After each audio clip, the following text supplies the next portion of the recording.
Football is a happening. From current players who make history to the legends of the game, heroes who helped define it, with unique stories built on pride and classic moments from many years past. 68 pass, wing back out. Gio for a touchdown! This is family. This is home for us. This is life. I gotta follow my dreams. I gotta chase them. This is their story. It is a massive tornado making its way in through the Tuscaloosa area. And say thank you from the bottom of my heart. I think I feel at home. The moment that you figure out this game has nothing to do with skill and it's about will, nobody beats you. It's Haviline's Football Saturday. Coming up, one of the most dynamic athletes in college football. Mike Vick is now facing life after football. Ed Orgeron talks about coming home and realizing his dream of being the LSU head coach. You probably don't know Harold Landry, but ACC teams sure do. We visit Boston to find one of the best defensive players in the nation. Hi, I'm Tim Brando, and welcome to Haviline's Football Saturdays from Raycom Sports. It's our 5th show of the summer. Michael Vick was one of the most dynamic athletes ever in football. His time in Blacksburg remains the apex of the Virginia Tech program, and while under center in Atlanta, Vick was one of the biggest names in the sporting world. It's been 10 years since Vick's world collapsed due to charges of felony dogfighting that eventually landed him in prison. Now retired after a successful NFL comeback, we caught up with Vick this summer to see how he's using his complex story to make a positive impact. Here's Stan Norfleet.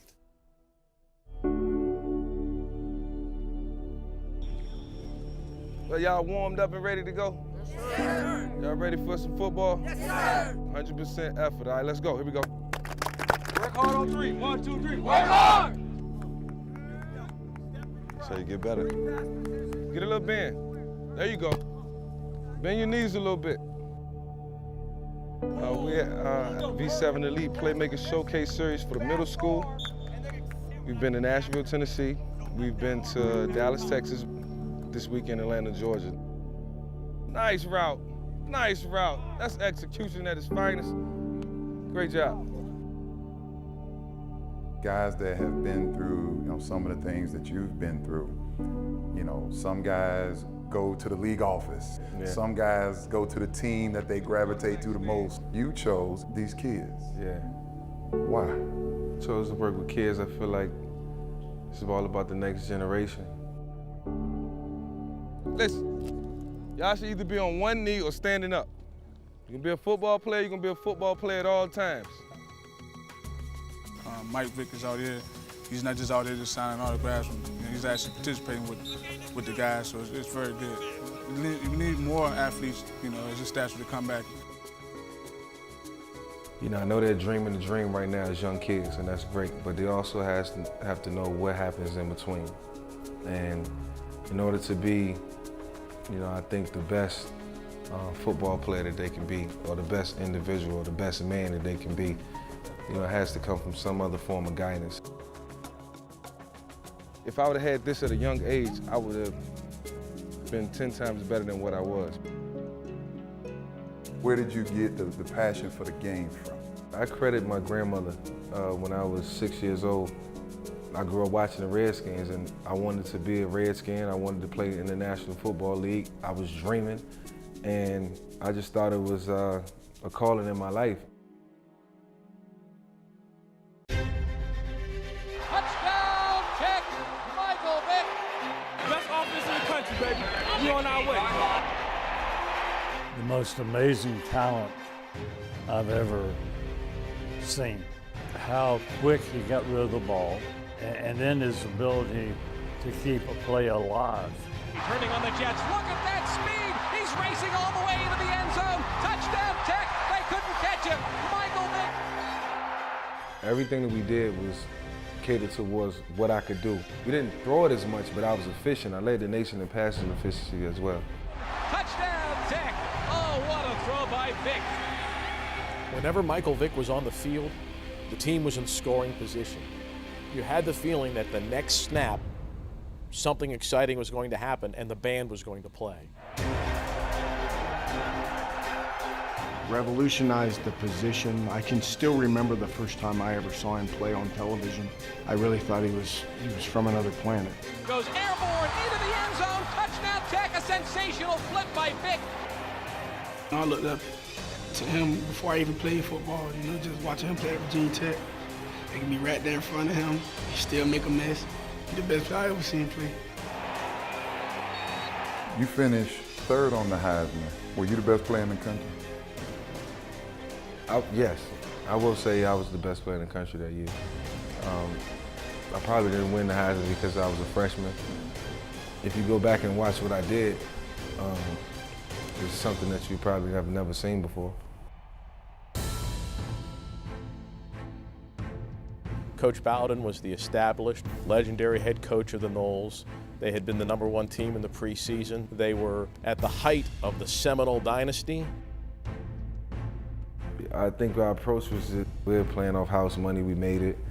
Nobody expected us to. Let's go out and show the world that we can compete. It got ugly early, Mike. Yeah. 14 zip. Yeah. Did you feel the pressure to have to deliver in front of the nation? Florida State, so everybody expected them to be up 14-0. So before the end of halftime, it may have been 28-7, and you just got it. It's an uphill battle from there. He's run the option to the right. Michael Vick peeping. He sprints right, and he's into the end zone. Touchdown Tech. Michael Vick. He had this special ingredient. Bigger the stage, the bigger he played. Vick rolling right now, runs with the football. Taking open field at the 40. Down the left sideline, 30. In those moments, you don't really think about what you're doing. You're just doing it. I was just doing what I always did in the backyard. I'm just doing it in front of a broader audience so people can see it. Now it's showcased. And I still can't believe or fathom the fact that we came back and took the lead 29-28. Bobbles it up in the air, and then he called it in for the touchdown. That's one of the greatest plays I've ever seen. Virginia Tech was good enough to win the game. You just kind of left here thinking, man, what if? What if? I can remember after the game, Bobby Bowden, he kept talking about, we just couldn't tackle that boy, you know, and that voice of his. We couldn't tackle that boy. After that Sugar Bowl game, everyone knew Virginia Tech. A football fan in the country knew Michael Vick. They'd gone to the Super Bowl in '98, and they wanted something to kind of rattle the cages of the fan base. And here comes this dynamic young guy. The city was abuzz with Michael come to town. I mean, everybody who was my age watching him at that time was basically mesmerized with his ability. Nobody could touch him on the field. I mean, just running away from everyone. Best moment you ever had as a Falcon on the football field? I think the best moment I ever had was when we beat Green Bay, because we knew we had did something that had never been done in history. And the score was 27-7. We beat them good, and it was just too much for him. In '04, he guides the Falcons to the NFC Championship game. He rushed for over 1,000 yards in a season as a quarterback. That had never been done before. I think there were a number of moments that were high for him. Unfortunately, everybody's going to remember what happened to him in the '07 year. Authorities today returned to a Surrey County, Virginia home owned by Atlanta Falcon quarterback Michael Vick. They were accompanied by animal control officers. The home was initially raided earlier this week as part of a drug investigation, but they found 80 dogs in an elaborate network of dog cages in the buildings. Now it's a dog fighting probe. I think we all wrestle internally when our heroes fail, regardless of who they are. For many people, it's their parents or their grandparents. For a lot of people, it's a sports hero. And for a lot of people, it was Mike Vick. Michael Vick. He's been sitting at a Virginia jail knowing that more time is coming, and today he found out how much. A judge slapped Vick with a 23-month sentence for his part in an illegal dogfighting conspiracy. The city, it might have crushed the city as much as it crushed the team, because he was a superstar. They loved the guy. It was almost like a death in the family. I accept the responsibility for my actions and what I did, and now I have to pay the consequences for it. The idea that I was sitting down with a guy each and every week, doing this and really being able to rationalize it in his own mind, stunning. Couldn't believe after I got the reports of what all had gone on and what he had actually participated in, mortified. I'm a dog owner, as I think a lot of us are, and so yeah, just stunned that he could be a part of that. What hurt the most in those low points? For anybody, it's losing your freedom. People don't understand what it's like to be behind bars, and they should never want to experience it. But low points, in terms of that stature, is different. It's a very different and difficult circumstance. So it's hard to describe. You got to live it. And then that was one of those moments where I lived it, and I lived it for a long time. Now, pretty much everyone knows by now that Michael Vick is back home in Hampton and begins serving 2 months of home confinement after being released from prison. I will redeem myself. I have to. It's almost impossible to paint one person with a single stroke of a paintbrush. It's almost impossible because we're all multicolored and there's a full palette for each of us. Mike's got a lot of colors on his palette. A lot of vibrant colors and maybe some colors that aren't so pretty. But I'm proud of the way he's come back from this. The humility that it takes to get back up. Where'd you draw that from? How do you explain that? I think it comes from the people that I surrounded myself with the second time around. They helped me become the person that I have become to this day. I deeply regret my previous involvement in dogfighting. I'm sorry for what I did to the animals. During my time in prison, I told myself that I wanted to be a part of the solution and not the problem. I've been speaking to kids and urging them to be responsible and to be good to animals. I think he's going to be the best he can be and try to make amends for what went wrong. He wants to make sure people don't go down the same path that he went down. Let's make that a common goal. Let's try to get everybody on the honor roll. School first, football second. Keep that mindset. We've all made mistakes, some bigger than others, and there's a price for those mistakes. And the measure of a person is how they own those things, and pay their debt, and then try their best to make amends and move forward. And in my mind, he's done that. Everything that you want is right there in front of you, and I know where y'all want to go. As time went on, I really started to understand what life was about. I get it. I understand it. This is the person that I want to become.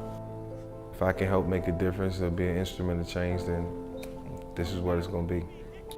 That's what I'm talking about. It's up to you people in the ATL. There'll be fans of Michael Vick regardless. There's still people that wear 7 jerseys to the Dome. They still love Mike in Atlanta. But I think there'll be more people move off of that, anti-Michael Vick scenario, but there's still going to be those that are just not going to forgive him for what happened. And I think to a certain extent he's come to some resolve there within his own mind. That's okay. I know I did a bad thing and I hurt some people in various ways, and he's okay with that. And I think he's very comfortable with who he is now.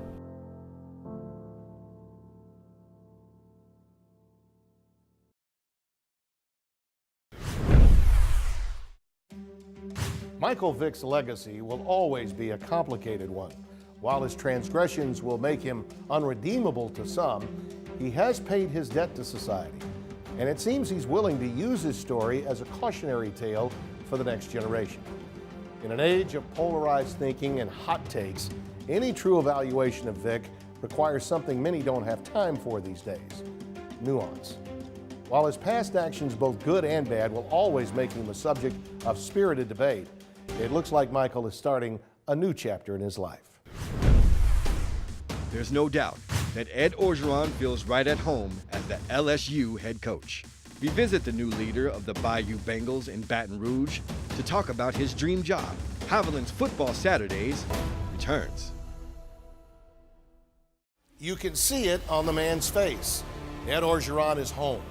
The new LSU head coach grew up in La Rose, a town on the Bayou Lafourche, a little more than 2 hours from Baton Rouge. Orgeron's first time at LSU as a player was brief, but 37 years later, he's ready to make this a long stay. I got a chance to sit down with the king of Tiger football to talk about his dream job and what he learned from his other coaching stops along the way.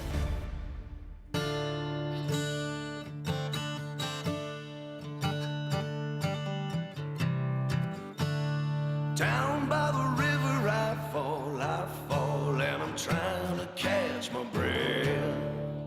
Every morning, I understand you go out on the balcony and overlook the field and pray and just remain grateful for this opportunity that that guardian angel in the sky gave you. That happens, huh? Every morning at 6 o'clock, I'm out there and I thank God for the opportunity I have to lead this great university, this great state, coach these men and ask them for the guidance to lead them in the right way.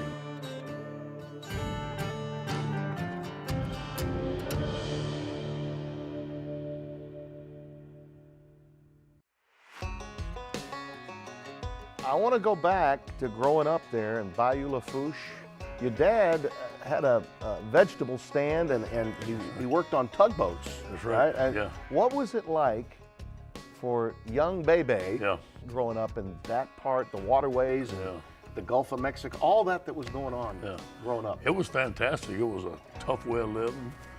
Mom and Daddy always worked for a living.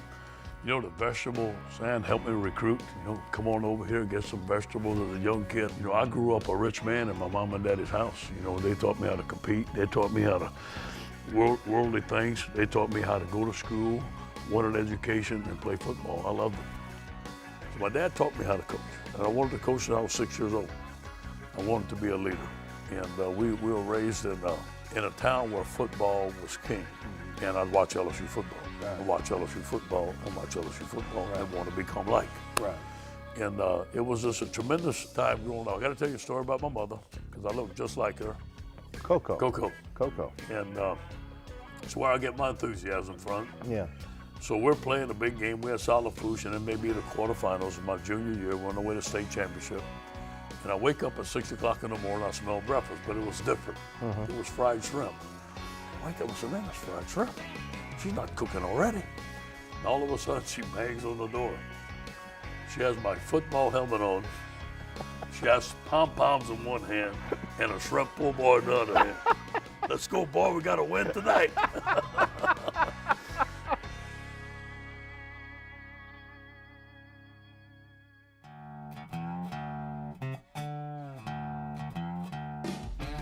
You come to LSU, it's got to be a dream come true for your family as much as for you. Everybody, you know that?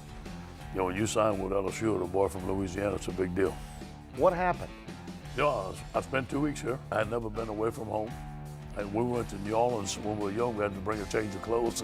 It was so far away. It was only an hour away, but that was huge for us. You know, we had never been away from home. I'd never been away from my parents. So it was an adjustment.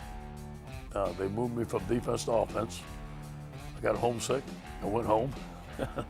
Dad said, okay. The next day, man, he wakes me up at 6 o'clock and knocks on and said, let's go to work. And he worked at Lafourche Telephone Company, and he had a good job.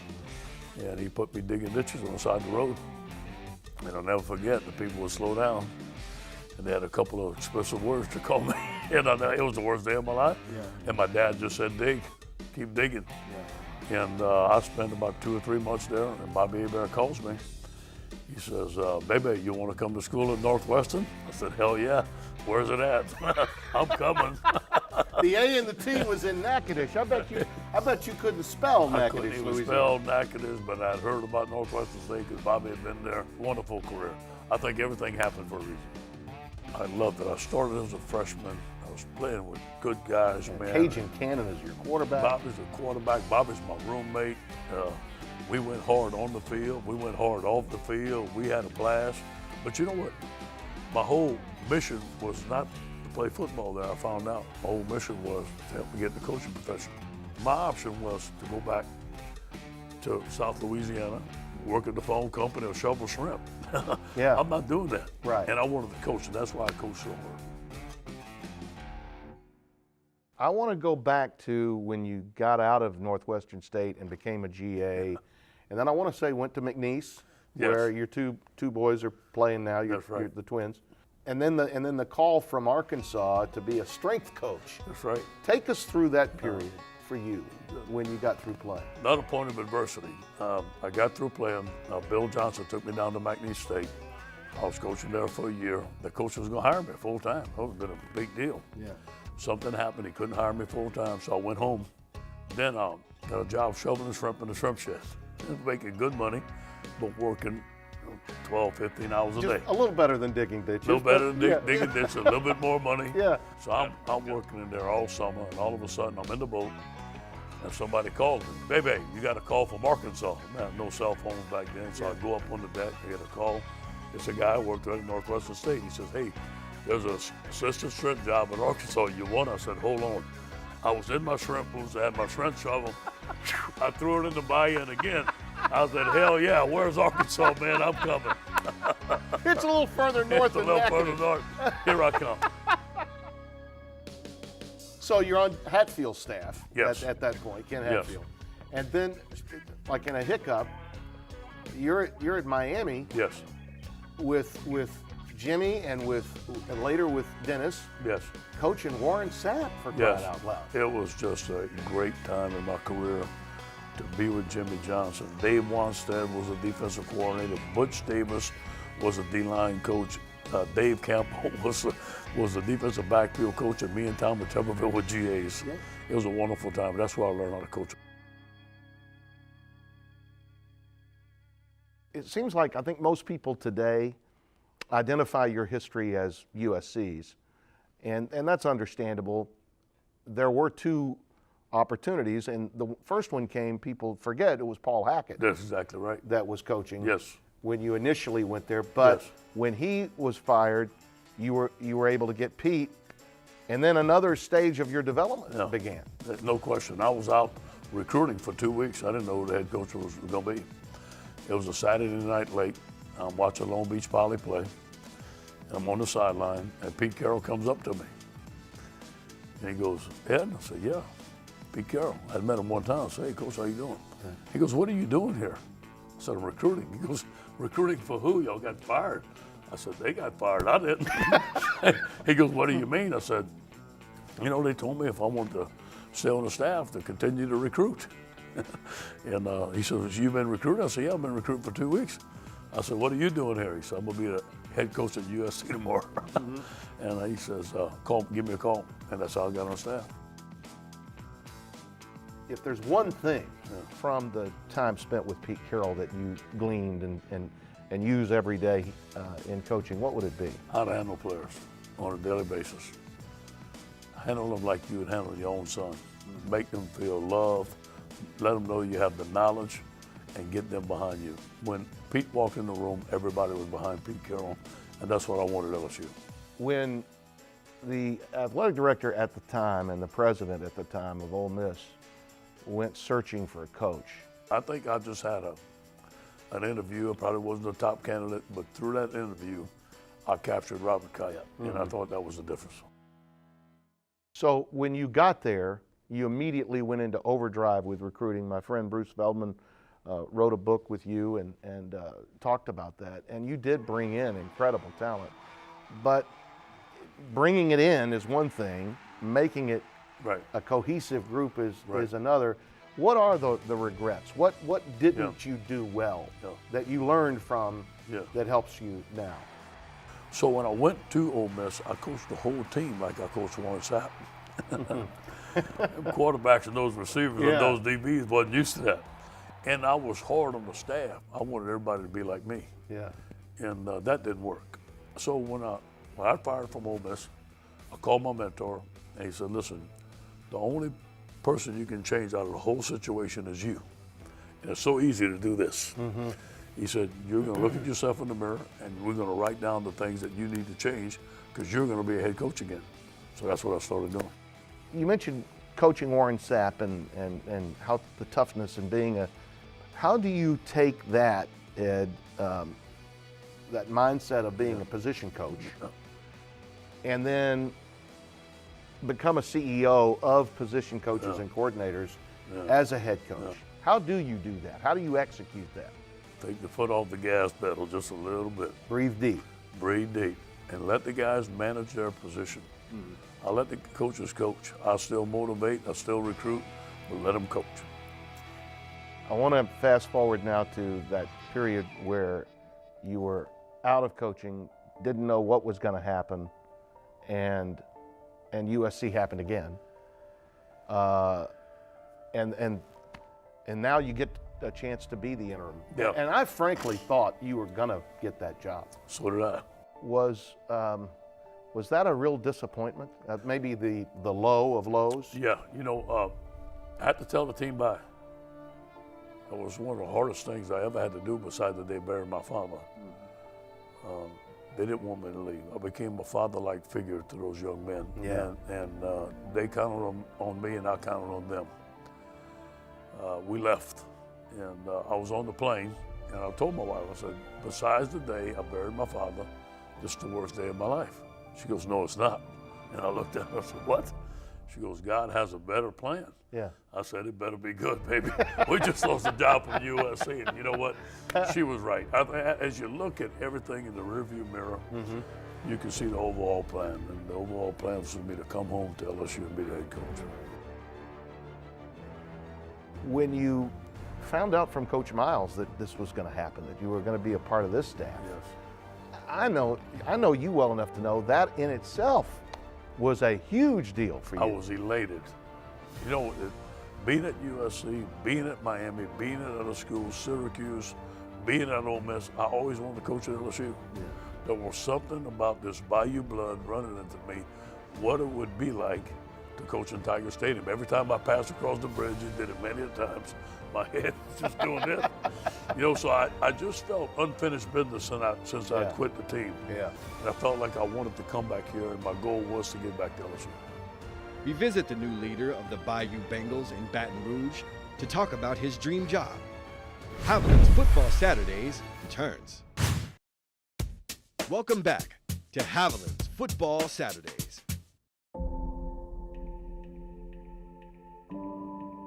When this came your way and you get tabbed as the interim coach, what's going through your mind?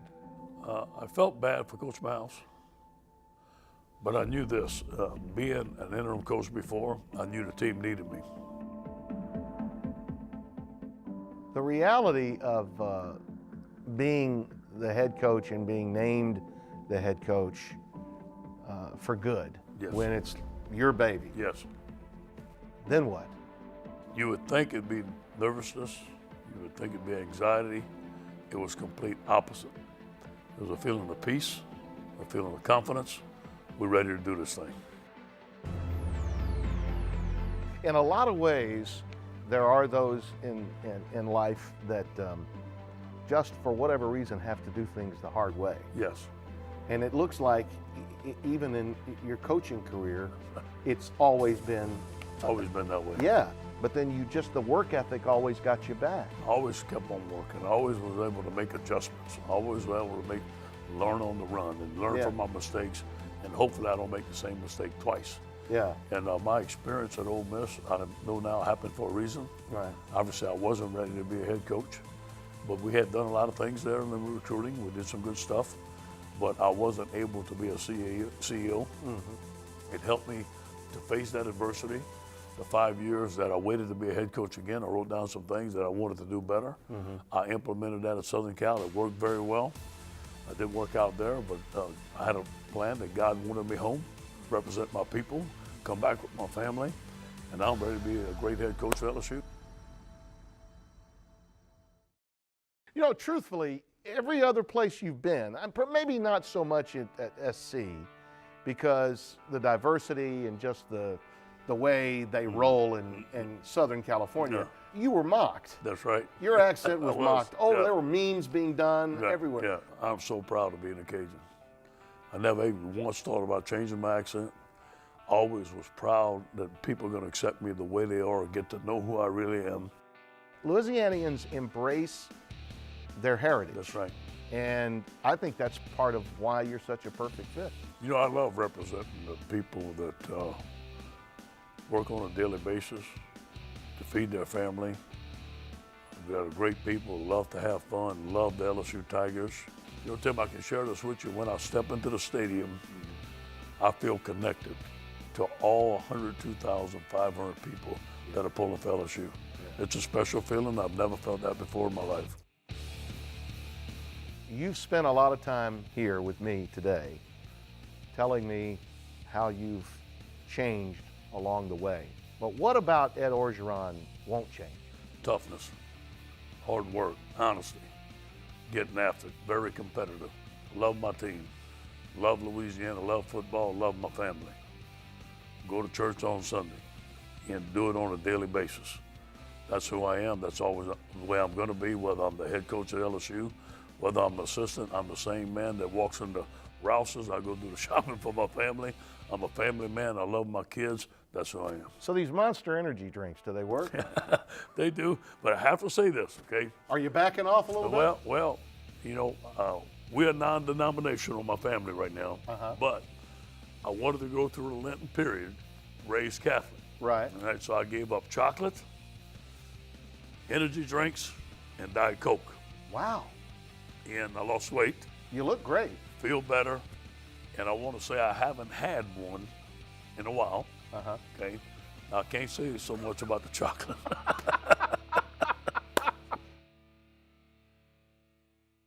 I guess the final point is that to appreciate where you're from is to go back successfully. Yes. To be a success when you come back home. That is a cool thing. You know, they had a Coach O Day. They retired my jersey at home. We did it at the Civic Center. There was about 2,000 people there. You could fit another person in the house.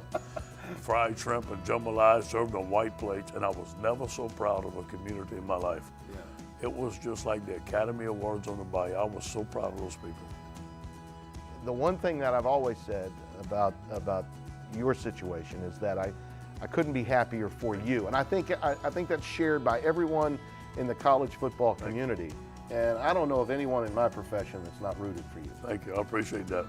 I mean, I just think that's something that's unique about your personality. Yes, sir. Appreciate it. It's a wonderful story.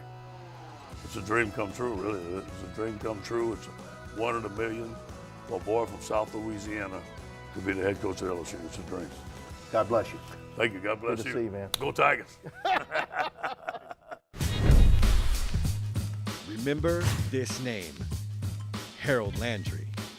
He's ready to continue his assault on ACC quarterbacks. Haviline's Football Saturdays returns with his story. Welcome back to Haviline's Football Saturdays. You may not know the name, but I guarantee you every NFL general manager does. All Harold Landry did last year was lead the nation in sacks, with the third most ever for an ACC player in a season. He grew up in North Carolina, but decided to head north to Boston. And Eagle fans are glad he did. Welcome to Boston College. Names have been written in a book. Doug Flutie, Luke Kuechly, and Matt Ryan. This is the Book of Legends, and a new name is being sketched in this book as we speak. Here comes Landry. He got him. Harold Landry ate him for lunch. There's just no better feeling than having your dad watch you or your teammates watching you just hit someone so hard that they go short of breath. You live your life your way, but the way I see it is you can't be scared of anything in life. You just got to attack it 100% every day. Respect everything other people are about, but at the end of the day, fear nothing. And you can't walk into another opponent's stadium already feeling defeated. You got to have that confidence, you got to have that swagger that you're the best player out there on the field. Rush is on. Here come the Eagles. Harold Landry with a sack. Organized chaos. Just everybody flying around, just trying to knock heads off people's shoulders.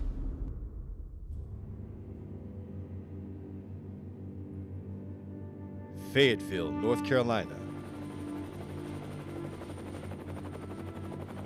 Known for its paratroopers at Fort Bragg, citizens and soldiers have more in common than simply the heat. Athletics is a way of life for the residents in a city with little to do. One of the unique things about Fayetteville in terms of athletes was when I came down here as an assistant coach, the first 2 years we went 1-10. Both of those 1-10 teams, 3 kids wound up getting scholarships to Division I schools.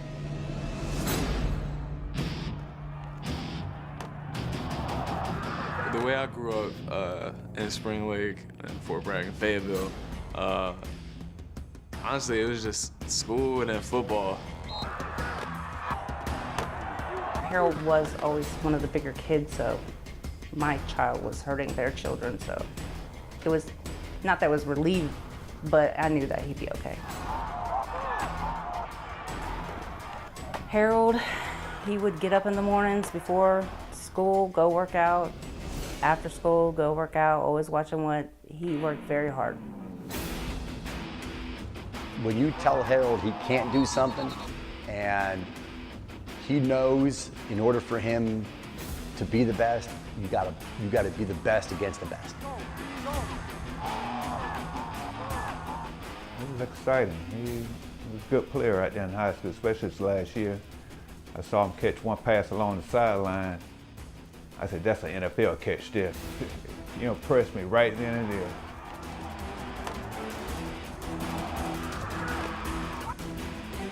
Another thing was, and I believe it was between his junior and senior year, he had a great year, but he wasn't happy with himself, and he made a point. No one's ever gonna push me around to get a coach, and he made a big effort in the weight room. That's why he's named up on that board over there. Man of Iron, only certain select few get to be up there, and he's one of them. You gotta be able to say, I believe in this, I'll die for this. I have to be able to back up everything I say. Just handle myself like a man.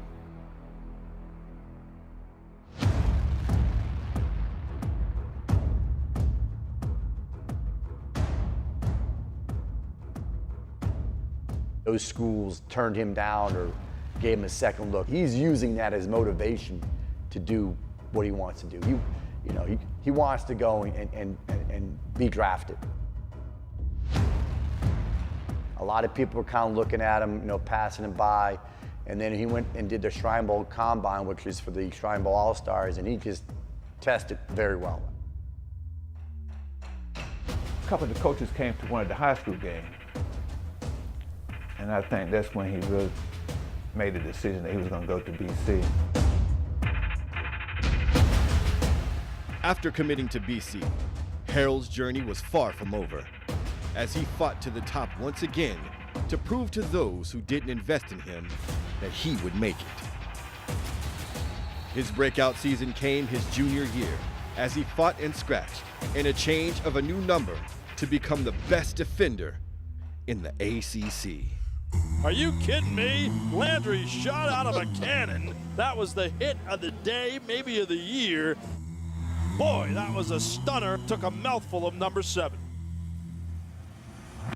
Harold, beast. The kid is relentless, and he gives 100% all the time. If you came in during the day, you would see him in the locker room or on the field or in the weight room. He lives at Yawkey Athletic Center. I think it speaks volumes to the team of what the approach of our team is, that we got each other's back. We're all in this thing together. That while obviously he wants personal greatness, he wants greatness for the team.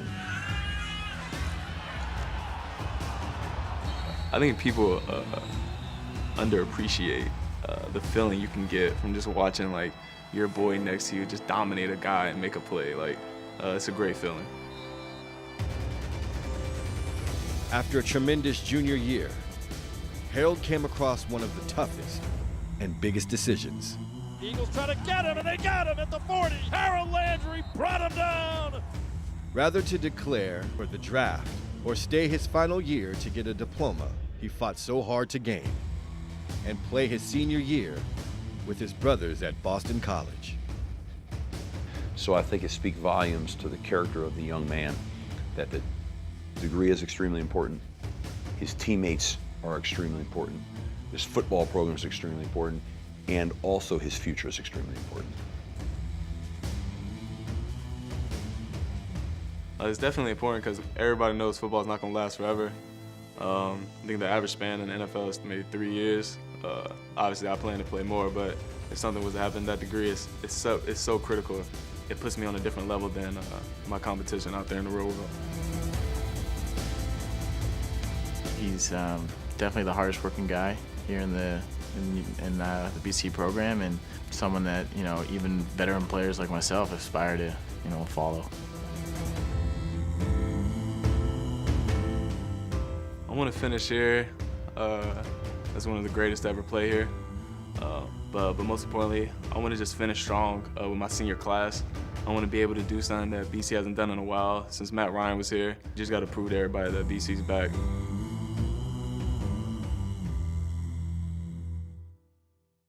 The Eagles had a winning record and a bowl victory last year after finishing 3-9 the season before. Steve Adazio has his defense that is ranked in the top 15 the last 3 years, but they're going to need a little help from the offense that has really struggled. A little O with a lot of that D, and BC might be a surprise team this season. Emmy Award-winning Havilines, Football Saturdays, will be right back. On our last show of the summer, last year's Heisman Trophy winner and Louisville quarterback Lamar Jackson makes a visit to Haviland's Football Saturdays. Josh Norman plays with an attitude, and once you see what he's experienced, you'll know why. And the story of Rama Football Academy, a program looking to take the field after tragedy ended their inaugural season before it ever began. To check out exclusive videos from this show and past stories from our series, go to footballsaturdays.com. For our entire Raycom sports staff, I'm Tim Brando. So long, everybody.